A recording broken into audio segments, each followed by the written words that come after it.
तो ये देखिए, चैप्टर का नाम है आविन्यू। आविन्यू। और राइटर कौन है रे? अशोक वाजपेयी। अशोक कैसे अशोक है? वाजपेयी। अशोक वाजपेयी। ठीक है। तो अशोक वाजपेयी के बारे में शॉर्ट में पढ़ते हैं। देखो रे, राइटर के बारे में शॉर्ट में पढ़ना, पढ़ना क्या क्या है, ओके जन्म, ओकर मरण, माँ बाप का नाम अगर दिया तो दे लो। उसके बाद पढ़ा कहाँ, पढ़ा इससे नहीं पूछा कभी तक, आज तक नहीं पूछा कहाँ पुराना है पूरा। हाँ, लेकिन कभी मैट्रिक इंटर का क्या कौन ईस्वी अगर ईस्वी दिया रहेगा ना, उससे पूछ देता है। और बाकी और कुछ नहीं, इसका कविता है ना, इसमें कुछ कुछ याद करना है। ठीक है। बाकी उसके बाद कुछ है ही नहीं इसमें, पढ़ते हैं पहले। करा अशोक वाजपेयी जन्म हुआ था 16 जनवरी 1941 ईस्वी में। कहाँ हुआ था? दुर्ग में। दुर्ग जगह का नाम दुर्गा ना है, दुर्ग है। दुर्ग छत्तीसगढ़ में हुआ था। किंतु उनका मूल निवास सागर मध्य प्रदेश था। ये वजह पूछा गया कि उसका मूल निवास, अशोक वाजपेयी का मूल निवास कहाँ था? सागर। और सागर कहाँ पर है? मध्य प्रदेश में। उनकी माता का नाम था निर्मला देवी। लो फिर एक निर्मला आ गया। ठीक है, तो अभी तक में 3 निर्मला आ गया। तो असल में क्या है, इसके निर्मला के बारे में कभी पूछा नहीं है, लेकिन फिर भी अगर याद रखना, एक निर्मला थी वो अमरकांत की वाइफ का नाम। और उसके बाद एक निर्मला थी कपिला जी निर्मला जी, उसमें आया था ना बिरजू महाराज में। और उसके बाद फिर एक निर्मला यहाँ पर है। ठीक है। नहीं रे, अलग निर्मला है। अब एक बात हो कि मान लो कि किसी एक मम्मी का नाम है, दूसरा मम्मी नाम नहीं हो सकता कि? हाँ। ठीक है, आगे बढ़ो। और कह रहा है उसके पिताजी का नाम था परमानंद वाजपेयी। पिताजी का नाम क्या था? परमानंद वाजपेयी। और उनकी प्रारंभिक शिक्षा गवर्नमेंट हायर सेकेंडरी स्कूल सागर में हुआ था। ये तो चलो ऐसे बस पढ़ लेना, कहाँ सेकेंडरी हाई स्कूल में पढ़ा हुआ था। फिर सागर विश्वविद्यालय से उन्होंने बीए और सेंट स्टीफेंस कॉलेज दिल्ली से अंग्रेजी में एमए किया था। बस इतना याद रखना, अंग्रेजी से एमए किया था। अभी पढ़ रहे हैं, इसको कान खोल कर सुनो, ये सब्जेक्ट याद होगा, और नहीं तो ऑब्जेक्ट की किताब ले लो। ठीक है, बनल होगा। ठीक है। करा कि उन्होंने उन्होंने वृत्ति के रूप में भारतीय प्रशासनिक सेवा को अपनाया था। और काम किसके साथ कर रहा था? भारतीय प्रशासनिक सेवा। अब भारतीय प्रशासनिक सेवा क्या होता है? तो ये सिंपल बात है कि जो नेता सब होता है ना, नेता के लिए जो जो काम किया जाता है उसमें प्रशासनिक सेवा आता है। जैसे मान लो एसपी, यूपीएससी बीपीएससी लोग करता है ना, कुछ अधिकारी लोग होते हैं ना, उसी के साथ ही वो काम करते थे। वे भारतीय प्रशासनिक सेवा के कई पदों पर रहे और महात्मा गांधी अंतर्राष्ट्रीय हिंदी विश्वविद्यालय के प्रथम कुलपति। और कह रहा है कि एक महात्मा गांधी अंतर्राष्ट्रीय हिंदी विश्वविद्यालय जो है, उसके पहले कुलपति कौन बने थे? यही बने थे। कुलपति जानता है ना? कुलपति, कुलपति का सीधा मतलब होता है हेडमास्टर, जैसा ना स्कूल में हेडमास्टर, फिर कॉलेज में प्रिंसिपल होता है ना, प्रिंसिपल से बड़ा होता है, मतलब अलग अलग में कुलपति बोलते हैं। प्रिंसिपल एक टाइप से होता है। करा कि संप्रति वे दिल्ली में भारत सरकार के कला अकादमी के निदेशक रहे। इसको कोई लेना है नहीं, आगे बढ़िए। अशोक वाजपेयी के लगभग 3 दर्जन मौलिक, मतलब 3 दर्जन लिखा। कितना लिखा? मतलब 36 गुण। 3 दर्जन कृतियां प्रकाशित है। सबका नाम देखो रे। शहर अब भी संभावना संभावना है, एक पतंग अनंत में ये पूछा गया है। तत्पुरुष कहीं नहीं वहीं, बहुरी अकेला अकेला ये पूछा है, थोड़ी सी जगह पूछा हुआ है। दुख चिट्ठी रसा है आदि इनकी कविता संकलन है। फिलहाल कुछ पूर्वाग्रह, समय से बाहर, कविता का गल्प, कभी कह गया है आदि उनकी आलोचना की पुस्तकें हैं। उनके द्वारा संपादित पुस्तकों की सूची भी लंबी है। तीसरा साक्ष्य साहित्य विनोद, कला विनोद, कविता का जनपद, मुक्तिबोध, शमशेर और आज्ञा की चुनी हुई कविताओं का संग्रह है। ये सब भी याद रखना। आगे उन्होंने कई पत्रिका का भी संपादन किया, जिनमें से पत्रिका में याद रखना है वो संवेद, बस संवेद, पहचान, पूर्वग्रह, बहुवचन, कविता एशिया, समास आदि सब प्रमुख है। अशोक वाजपेयी को साहित्य अकादमी पुरस्कार, दयावती मोदी कवि शेखर सम्मान, फ्रेंच सरकार का officer of the order of the cross 2004 में इसको भारत में मिला साहित्य अकादमी पुरस्कार। उसका दयावती मोदी कवि शेखर सम्मान। और फ्रेंच सरकार, फ्रेंच में जानते हो रे, फ्रेंच में तो फ्रांस की सरकार ने उसको दिया था कौन सा? Officer of the order of the cross 2004 सम्मान आदि प्राप्त हो चुके हैं। बाकी इसमें कुछ है नहीं, लास्ट लाइन बस खत्म, इसमें नहीं है। चल पर आगे आविन्यू के बारे में, बस आविन्यू के बारे में इतना समझ लो कि आविन्यू क्या है? जगह का नाम है। आविन्यू क्या है? एक जगह का नाम है जहाँ राइटर गए थे घूमने के लिए। बस इतना समझ। जैसे मान लो कि हम कहीं घूमने के लिए जाते हैं ना, कुछ लिख देते हैं कि हम गए कहीं घूमने के लिए, वहाँ पर अच्छा जो चीज़ था हम उसको लिख दिए, तो आविन्यू। हाँ, आप फोटो खींच लेते हैं, ये जाके क्या करता है, लिख के आया कहाँ, ये सब लिख, मतलब वहाँ घूमने के लिए कराएगा। देखो रे, पढ़ते हैं करा लगभग 10 वर्ष पहले। कितना साल पहले? ऑब्जेक्टिव याद रखना, ये पूछा गया है कि कवि जो थे आविन्यू कितना साल पहले गए थे? 10 वर्ष पहले। पहली बार आविन्यू गया था दक्षिण फ्रांस में है। कहाँ पर है? दक्षिण फ्रांस। और दक्षिण फ्रांस कौन नदी किनारे है? रोन नदी के किनारे बसा है। बसा एक पुराना शहर है। तो याद रखना आविन्यूज है वो क्या है? एक पुराना शहर है। सॉरी, दक्षिण फ्रांस क्या है? दक्षिण फ्रांस रोन नदी के किनारे बसा एक क्या पुराना शहर दक्षिण फ्रांस कह रहा है, जहां कभी कुछ समय के लिए पोप की राजधानी थी। पोप की राजधानी कहाँ थी? दक्षिण फ्रांस। और अब गर्मियों में फ्रांस और यूरोप का एक अत्यंत प्रसिद्ध और लोकप्रिय रंग समारोह हर वर्ष होता है। मतलब ये कह रहा है कि आविन्यू एक जगह का नाम है, ठीक है, आविन्यू एक जगह का नाम है जो पहले क्या था? दक्षिण या तो Europe, sorry France, sorry pope का राजधानी था कौन? आविन्यू। कुछ समझने वाला बात है, बहुत अच्छा इंटरेस्टिंग चैप्टर है, इसमें कोई अति नहीं कि तुम सो जाओ, ठीक है। आ कह रहा कि जब राइटर कह रहा कि उस वर्ष वहां भारत केंद्र में था पीटर ब्रुक का विवादास्पद महाभारत। राइटर गए थे किसके लिए? तो वहां पर एक आदमी था जिसका नाम था पीटर ब्रुक। क्या नाम था रे? रुको, अब तब क्या नाम था? पीटर। और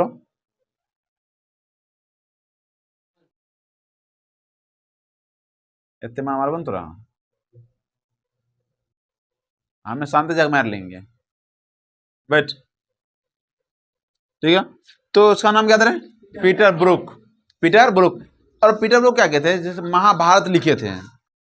और बाला कैसा? तो बोला विवादास्पद महाभारत।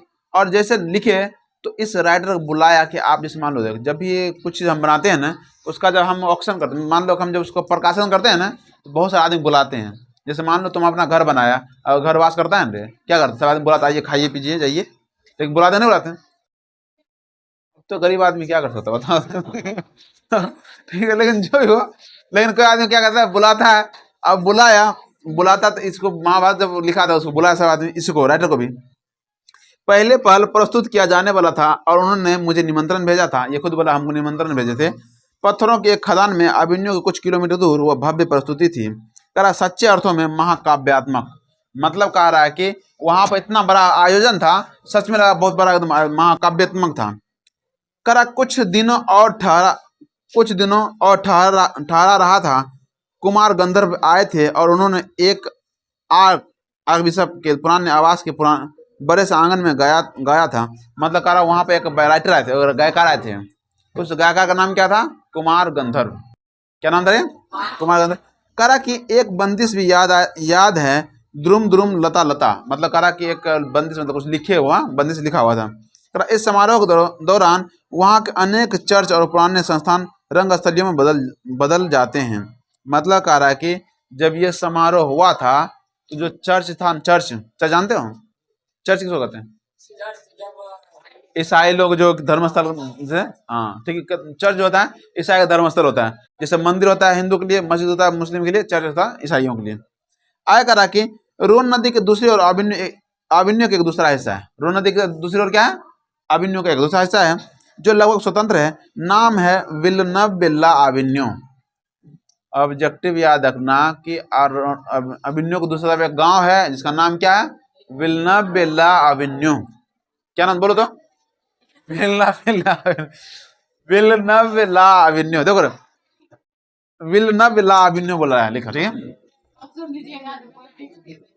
विल्नब ला आविन्यो, ला है ला आविन्यो, ला आविन्यो उसके छोटे से गांव का नाम है, ठीक है। अर्थात आविन्यो का नया गांव। अच्छा, इसका मतलब क्या होता है? आविन्यो का नया गांव। आविन्यो का नया गांव या शायद कहना चाहिए नई बस्ती है ये। वहां दरअसल फ्रेंच शासकों ने पोप की गतिविधियों पर नजर रखने के लिए कहा था। अब सोचो रे, विल्न, सुनो ऑब्जेक्टिव सब इसी में से याद होगा। जब तक तुम किताब पढ़ने पर ध्यान नहीं देगा तब तक तुम ऑब्जेक्टिव रट मार खाइए लेगा। हम अगर उल्टा पुल्टा दिए तो पक्का तो मार खा लेगा। इसलिए किताब पढ़ाया जा रहा है, इसलिए कि ताकि तुमको कहीं से पूछे, किसी तरह पूछे, तुम घुमा फिरा सब जवाब दे दो। विल्ना बिल्ला अभिनय शहर का नाम था, गांव का नाम था, गांव का नाम था, या उसको बड़ा बस्ती है। और ये बस्ती क्यों बनाया गया? तो कहा कि वहां पर पोप की जो राजधानी थी, पोप के राजा, यहाँ कह रहा है कि इसलिए बनाया था कि दरअसल फ्रेंच शासक, जो फ्रेंच शासक थे, मतलब फ्रांस के शासक थे, वो यहाँ बनाए थे इसलिए ताकि पोप के गतिविधि पर नजर रख सके। पोप एक जगह का नाम है, उस पर गतिविधि, यहाँ पर से देख सकते कुंज कर रहा पोप वाला आदमी, नजर रखने के लिए किला बनवाया था। उसी में करथुसियन संप्रदाय का एक ईसाई मठ बना, ला शत्रुज। मतलब कि लाविन्यू शहर का नाम है, उसमें एक ईसाई मठ बना। ईसाई मठ जानते हो ना, ईसाई का, जहाँ पर पंडित जी सब रहते हैं, ईसाई मठ। मठ हाँ रहता है ना, मठ जैसे मान लो, मठ मतलब कैसा छोटा सा, हाँ छोटा सा घर रहता है। और वहां पर एक छोटा सा जगह बनाया जिसका नाम क्या बनाया, नाम रखा था ला शत्रुज। ये भी याद रखना, पूछा हुआ है, क्या था, ला शत्रुज, सब इसने से नाम है। ठीक है, ठीक है। तो यहाँ का कर्थुशियन याद रखना कौन संप्रदाय का था, कर्थुशियन संप्रदाय का एक ईसाई मठ जिसका नाम था ला शत्रुज। 14वीं सदी में फ्रेंच क्रांति तथा 14वीं सदी में क्या था, फ्रेंच क्रांति तथा उसका धार्मिक उपयोग होता रहा। यह संप्रदाय मौन में विश्वास करता है और सो सारा स्थापत्य एक तरह से मौन का ही स्थापत्य था।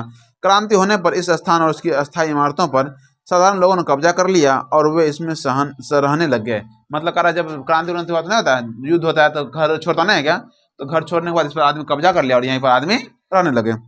इस सदी की शुरुआत में हिला शत्रुज के जीर्णोद्धार की शुरुआत हुई और धीरे धीरे अधिकांश पुराने स्थानों और इमारतों को वापस खरीद कर उनका बहुत संवेदनशील और सुधर जीर्णोद्धार कर उन्हें यथासंभव पहले जैसा करने का सफल कोशिश किया गया। मतलब करा यहाँ जब आदमी रहने लगा तो सरकार के द्वारा बहुत आदमी द्वारा क्या क्या खरीद लेके इसको फिर से जैसे पहला था ना, पहले था वैसे बनाने की कोशिश किया। मतलब देखो रे, पहले कोई जगह था वहां पर आदमी युद्ध किया, फिर वहां पर रहा, फिर क्या गया वहां के जो आदमी थे, फिर क्या कहा, सोचा उसको हम खरीद लेते हैं जैसे पहले था। अगर मान लो ईसाई मठ है तो हम मठ बनाएंगे, इसलिए खरीदा उसको। फिर क्या करा कि उन्हें उसे एक संरक्षित स्मारक बनाए रख कर भी उसमें एक कला केंद्र की स्थापना की।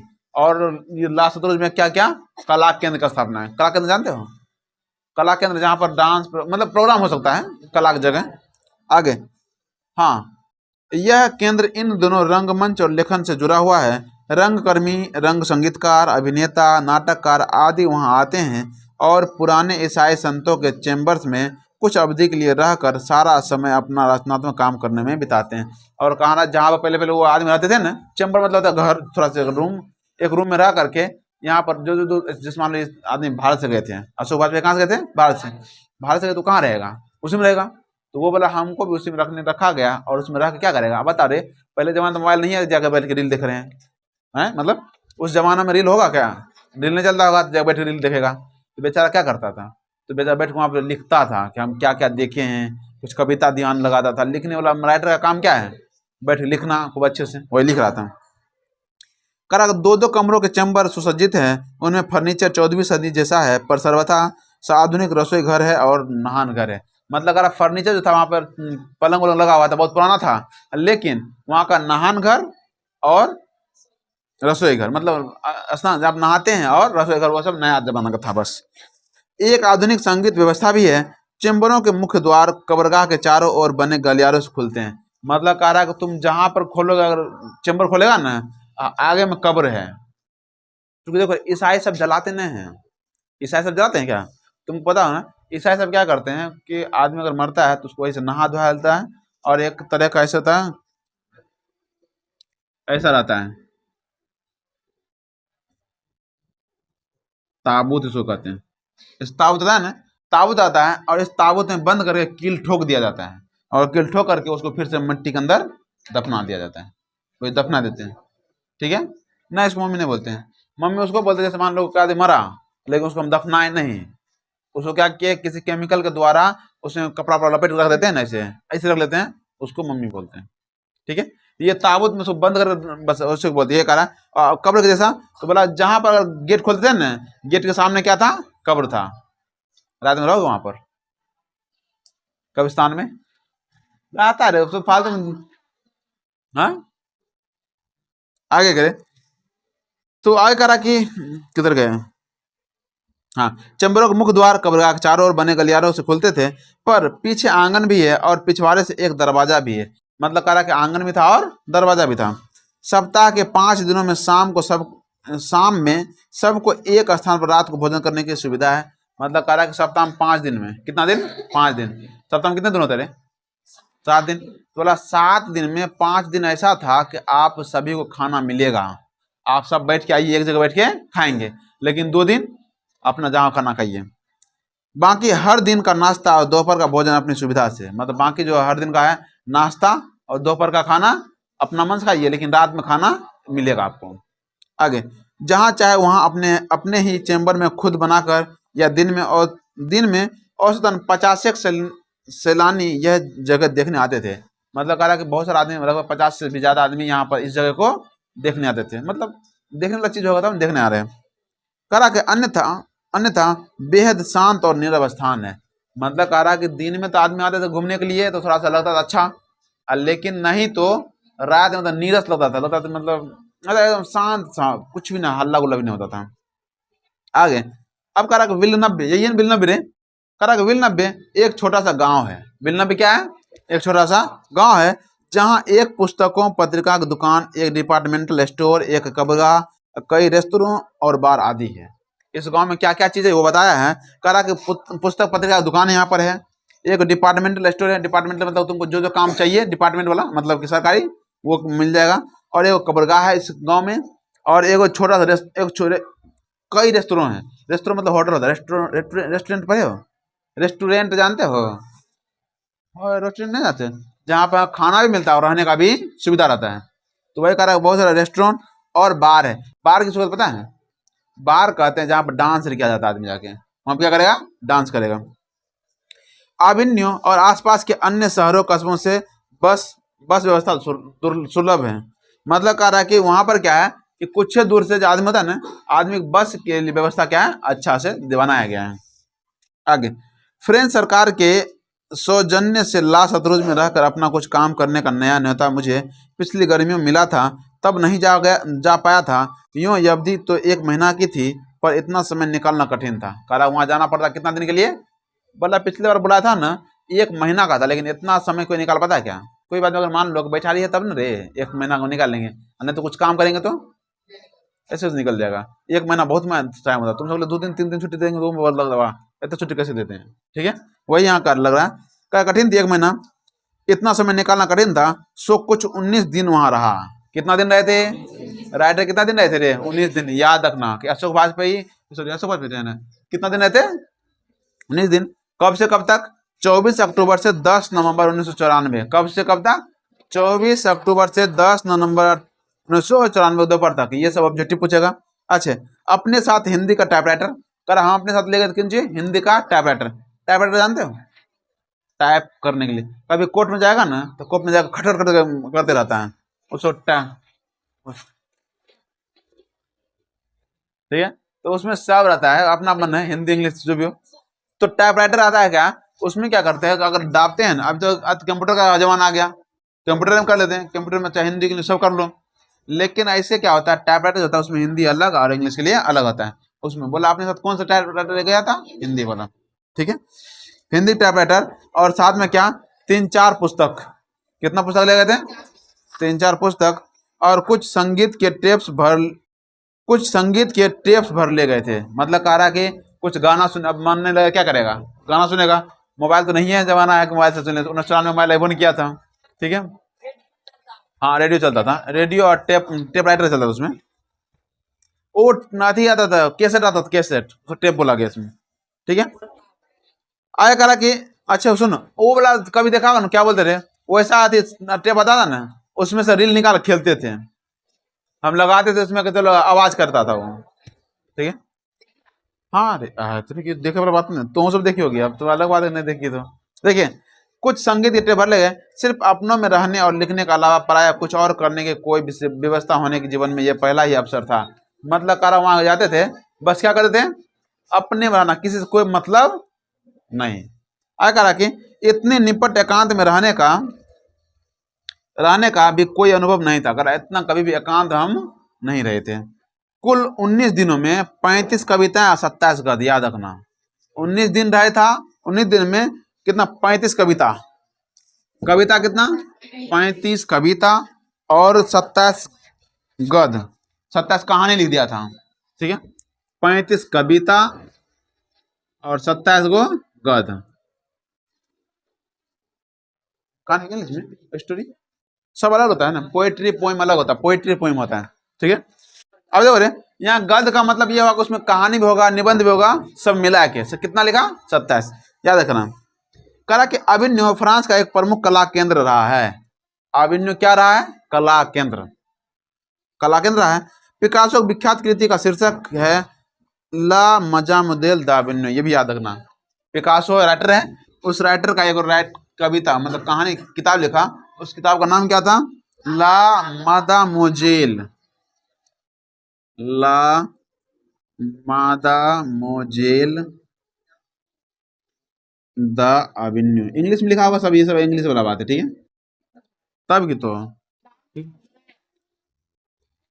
फ्रेंच भाषा है, फ्रेंच, ठीक है, ये फ्रेंच भाषा में लिखा होगा, ठीक है। द अविन्यू करा के कभी अति यथार्थवादी कवित्री जिसका नाम है आंद्रे ब्रेता रेनोसो और पाल एलुआर ने मिलकर लगभग 30 संयुक्त कविताएं अभिन्यु में साथ रहकर लिखी थी। मतलब कह रहा कि देखो रे आंद्रे, इसको याद रखना, ये आदमी का नाम है आंद्रे ब्रेता रेनोसो और पाल एलुआर, ये 3 गो दोस्त थे और तीनों मिल करके कितना लिखे थे? 30 गो कहा, 30 कविता लिखा था वहां पर। क्या करा कि ला शत्रुज के निदेशक ने जब इस पुस्तक की सामग्री देखी थी तो उन्हें इतनी अल्पधि में इतना काम अचरज हुआ। मतलब कह रहा जब देखा कि इतना कम आदमी, मतलब राहत आदमी यहाँ पर, लेकिन इतना ज्यादा 30 को लिख दिया, थोड़ा अजीब लगा, 30 को कैसे लिख सकता है? अच्छा मुझे भी कम नहीं है, वे सुंदर निविड़ सघन सुनसान दिन और रातें भी भय, रात में भय मतलब डर लगता था, भय पवित्रता और आसक्ति से भरी हुई यह पुस्तक उन सब की स्मृति का दस्तावेज है। अभिन्यु को भी उसी के एक मठ में रहकर लिखी गई है। अभिन्यु क्या क्या उसी में लिखा था, लिखी गई। कभी परिणति भी हर जगह हम कुछ पाते हैं, हर जगह हम कुछ पाते सब बहुत सा गवाते हैं। मतलब कभी क्या होता है, कुछ पाते कुछ है लेकिन ज्यादातर क्या करते हैं? गवा देते हैं। ओके, ला शत्रुज में जो पाया उसके लिए गहरी कृतज्ञता मन में है और जो गवाया उसकी गहरी पीड़ा भी। मतलब वहाँ जो पाया ठीक है, जो गवाया उसके लिए भी, मतलब पाया तो अच्छा है, जो गवाया उसके थोड़ा सा दुख है बस। अब इसका आगे जो कहानी होगा प्रतिष्ठा करते हैं पत्थर, इसको कल पढ़ लेंगे, ठीक है। बस आज इतना रहने दीजिए, इसको खत्म। चलिए आधा पढ़ लिए थे, आधा है प्रतीक्षा करते हैं पत्थर, यही है। देखो ये भी अभिन्यु में लिखा हुआ एक कविता है, वहीं भी लिखा था। इस कविता में से कुछ लिखना मतलब समझना नहीं है, ठीक है। बस ये ऑब्जेक्टिव हो जाता है कि प्रतीक्षा करते हैं पत्थर किसका लिखा हुआ है? किसका लिखा हुआ है? अशोक वाजपेयी। कहाँ पे लिखा गया था? अभिन्यु में ही। अभिन्यू में कला केंद्र था, ये ना रे, मतलब अभी फिलहाल के लिए क्या है? कला केंद्र है। ऐसा अभिन्यु क्या था? जगह का नाम था, लेकिन कला केंद्र बना दिया गया उसको। फिर इसको थोड़ा सा पढ़ लेते, क्या लिखा है? करा किसी देवता या काल की नहीं, पता नहीं किसकी प्रतीक्षा करते हैं पत्थर। ये कविता दिया है, मतलब पता नहीं किसकी, मतलब ना तो कोई देवता किसका पत्थर ये कर रहा है इंतजार, पता नहीं। धीरज से रेसा रेसा झिरते हुए, सिरा सिरा झिलते हुए प्रतीक्षारत रहते हैं पत्थर। मतलब कह रहा है ये धीरे धीरे कम होते जा रहा, पत्थर रखते तो क्या होगा, थोड़ा सा नहीं टूटता फूट रहे हैं। अब हम अगर सोशल साइंस में नहीं जाना चाहते हैं, लेकिन इतना समझो कि हम जानते हैं कि मिट्टी कैसे बनता है, कुछ पता है? मिट्टी बनले रहे छे, वाह। तो मिट्टी के बारे में नहीं पढ़िए, सोशल साइंस दूसरा चैप्टर मिट्टी है, ज्योग्राफी का मिट्टी है, उसमें कृषि के बाद मिट्टी है, तो है। अब मिट्टी कैसे बनाई पता नहीं है, जीवाश्म बंदा रे बैल। सुनो मिट्टी कैसे बताओ जरा, कि जो धार होता है, धार के बगल बालू होता है ना, वहाँ बालू होता है, अपना गांव मिट्टी है, ऐसा कहे अंतर है? ऐसा नहीं रे, असल में मिट्टी बनने का क्या करते, चलो तो थोड़ा जरा नॉलेज ले लो। मिट्टी बनता है पहाड़े से, पहाड़ पर जब पानी गिरता है ना, पानी गिरता है, पहाड़ से पानी आता है नदी के साथ, तो नदी कहाँ पहाड़ से उतरता है। जब पहाड़ से गिरता है तो हम जानते हैं कि नदी जो करेगा, पत्थर को काटते काटते नीचे उतरता है, और पत्थर को काटता है, और पत्थर का जो कटा टुकड़ा वगैरह होता है सब किस साथ आता है? पानी के साथ बह जाता है, और बहता है तो बगल में टूटता फूटता टूटते फूटते होकर के वो बनता क्या? छोटा छोटा कंकर, और कंकर और टूटते टूटते क्या जाएगा? बालू बनता है, जो नदी बोल रहा है ना, चूंकि वो पानी से आता है, क्या बनता है? बालू। उसी बालू को थोड़ा सा और मतलब कि धूल मतलब उड़ता है ना, जब बालू उड़ने के बाद वो छोटा छोटा और कण बनता है, जिसके कारण से बन जाता क्या? मिट्टी। बनता किससे है असल में? चट्टान से बनता है, चट्टान है, चट्टान। मिट्टी बनता कैसे? चट्टान से। तो वही यहाँ कह रहा है कि जब धीरे धीरे देखेगा मतलब अगर पत्थर रहेगा तो पत्थर धीरे धीरे क्या करेगा, वो झरेगा, और झरने वाला कह रहा है पता नहीं झर झर के पूरा एकदम छिलाया गया है, पता नहीं इतना दिन से किसका ये इंतजार कर रहा है। आगे, मेह गिरती है सूखी पत्तियां, धूप गिरती है आवाजें, भाई भाई करता रात का बीवान और अंधेरा। भाई भाई मतलब कोई आवाज नहीं करता है रात में, ठीक है। बीवान मतलब बहुत है तो वीरान है तो अंधेरा जंगल तरह से, ठीक है। बीवान और अंधेरा अपने अभेद हृदय में कोई प्राचीन धुन दोहराते हुए प्रतीक्षा में बैठे रहते हैं पत्थर। मतलब करा कुछ ना कुछ किसी प्रतीक्षा में बैठे थे पत्थर, इसका मतलब दो जल्दी नहीं पूछता। हरे सपने भूरी पहेलियां, पीला पड़ता समय, जिसता भाषा आदिम अंधेरा, सब घेरता पत्थरों को, पर अपलक बाट अगोरते अगोरते एक बेहदी चौगान में खड़े रहते हैं पत्थर। मतलब कह रहा पत्थर को सब घेरता है, मतलब अंधेरा, सब अंधेरा घेरता है, वहाँ पर सब आदमी आते हैं लेकिन फिर भी वो कहीं ट्रस्ट से मस नहीं होता, वैसे रहता, बैठे रहता पत्थर। आगे, बिना माथा झुकाए प्रार्थना करते हैं पत्थर, ठीक है। आगे, बिना पसीजे कामना करते हैं पत्थर, बिना शब्द कविता लिखते हैं पत्थर, पता नहीं किसकी प्रतीक्षा करते हैं पत्थर, ठीक है। मतलब बिना माथा झुकाए पूजा कर रहे हैं। अब अगला कहानी क्या लिखा, अगला कहानी था नदी के किनारे भी नदी है। ये भी एक कविता थी, कहानी तरफ लिखा हुआ है, वहीं पे लिखा था, अभिन्यो में ही। चलिए पढ़ते हैं। करा कि यहाँ पास में ही रोन नदी है। कौन सी नदी है रे? रोन नदी है। इस तरफ विलनब्य और दूसरी तरफ आविन्य। बताए थे ना कि बीच में रोन नदी था, एक तरफ था विलनब्य, एक तरफ क्या था, आविन्य। विलनब्य बोलते एक छोटा सा गांव है, बताए थे ना कि विलनब्य क्या है, छोटा सा गांव है। वही कह रहा एक तरफ विलनब्य और दूसरी तरफ क्या है, आविन्य। याद रखना, रोन नदी की दूसरी तरफ विलनब्य और आविन्य है। अभी नहीं, पर पिछले वर्ष हम बहुत देर तक उसके तट पर बैठे थे। कर आज बार नहीं, लेकिन जब पिछले वर्ष आए थे तो उसके तट पर बैठे। तट मतलब रे नदी किनारा बैठे थे, मगर जल प्रवाह को एकटक देखते रहो।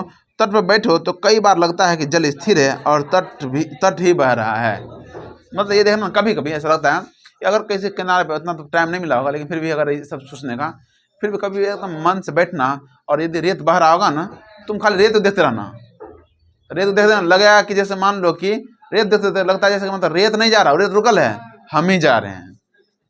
जैसे ट्रेन जानता है रे, अगर दो ट्रेन लगी रहती है, हम दूसरा ट्रेन को देखते हैं, ट्रेन हम पर लगल रहता है, वो ट्रेन ज्यादा लगता है हमें ट्रेन चल रहा है, होता ना। जस्ट उसी तरह से ये भी क्या है, इसमें भी होता है वही।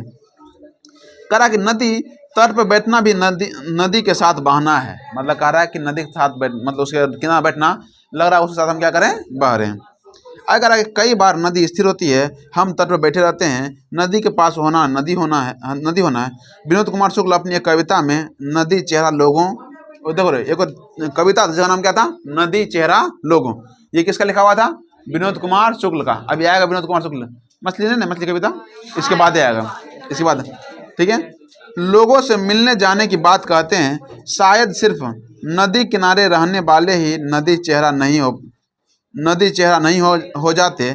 हम जो कभी कभार और थोड़ी देर के लिए नदी किनारे जा बैठ पाते हैं, हम भी कुछ देर के लिए ही सही नदी चेहरा हो जाते हैं।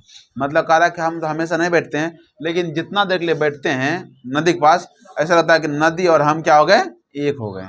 नदी बह रहा, हम भी बह रहे साथ में। आगे, ठीक है, आगे हम। नदी किसी को अनदेखा नहीं करती है, वो सबको भिंगोती है, अपने साथ करती है।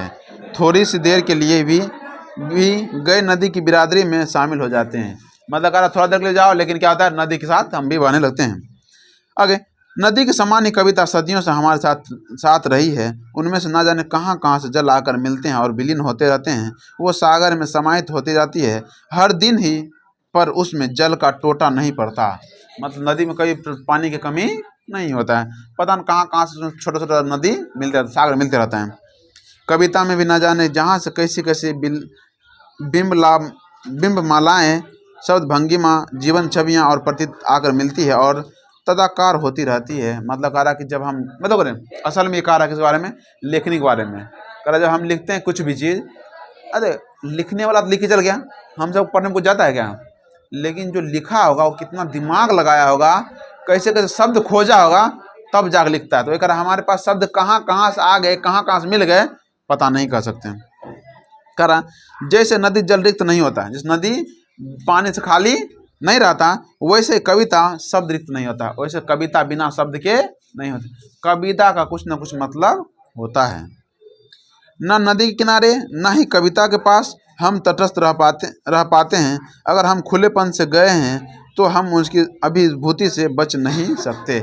मतलब कह रहा है कि अगर हम वहाँ गए तो उसके पानी भिगोने से हम बच नहीं पाए, उसको देखने से बच नहीं सकते हैं। नदी और कविता हम बरबस की शामिल हो जाते हैं। जैसे हमारे चेहरों पर नदी की आभा आती है, वैसे ही हमारे चेहरों पर कविता की चमक, निरंतरता। नदी और कविता दोनों एक ही हमारे, मतलब नदी और कविता क्या है, एक जैसा है। ठीक है, हमारी नश्वरता का आनंद से अभिषेक करती है। अभिषेक करना मतलब जानते हैं? अच्छा, अभिषेक करना क्या होता है? अभिषेक का मतलब क्या होता है? अभिषेक पता नहीं, खाली नाम रख लिए सब। लगभग नाम का कुछ मतलब रहना चाहिए, बिना नाम का मतलब कुछ हुआ, कुछ ना कुछ मतलब होना चाहिए। ठीक है, देखो मेरे नाम का मतलब तकबीर करने वाला। जैसे कि नमाज पढ़ते हैं ना, नमाज पढ़ने से पहले कुछ देर पहले उसमें खड़ा होकर पहले कुछ बोला जाता है, अल्लाह अकबर अल्लाह अकबर कहा जाता है, उसी को बोलते हैं मुकब्बिर, तकबीर करने वाला। ठीक है, ठीक है। हाँ हाँ हाँ हाँ, जब आना दिया जाता है उसे कान में पहले आवाज़ आना चाहिए। ठीक है, ठीक है, कान में हाँ, उसका कान में आवाज़ चल जाना कहीं दिखता है। ठीक है रे, अब देखो रे, अमित को मतलब जंगल होता है। ठीक है, ठीक है, अमित तो जंगल था। अभिषेक का मतलब होता है किसी को, मतलब क्या करते हैं, जैसे मतलब जैसे किसी को, जैसे मान लो कि राजा बनता है ना, तो राज्याभिषेक बोलते हैं ना, राज्याभिषेक किए मतलब ग्रहण करना होता है। वही यहाँ कह रहा है, कि नश्वरता का आनंद से अभिषेक करते हैं, ग्रहण करना, ऐसा कुछ ग्रहण करते हैं। जैसे मान लो कि हम जैसे मान दूध से अगर किसी को नहला रहे हैं तो दूध ग्रहण करने बोलते हैं कि महादेव दूध का अभिषेक करा रहे हैं। अभिषेक का मतलब ग्रहण को दूध ग्रहण कर रहे हैं। ठीक है, चलिए आगे बढ़िए। आगे आगे एक कविता पंक्ति है, कैसी तुम नदी हो, ये भी याद रखना, कैसी तुम नदी हो, उत्तर हो सकता है जैसे तुम कविता हो। मतलब कैसे तुम नदी हो जैसे तुम कविता, मतलब कि नदी जैसे मान लो कि बहुत कुछ लेकर बहते रहता है, उस तरह कविता में बहुत सारे वर्ड शब्द लेकर के चलते रहता है। बस ये वो चैप्टर का खत्म, उसको बंद करो।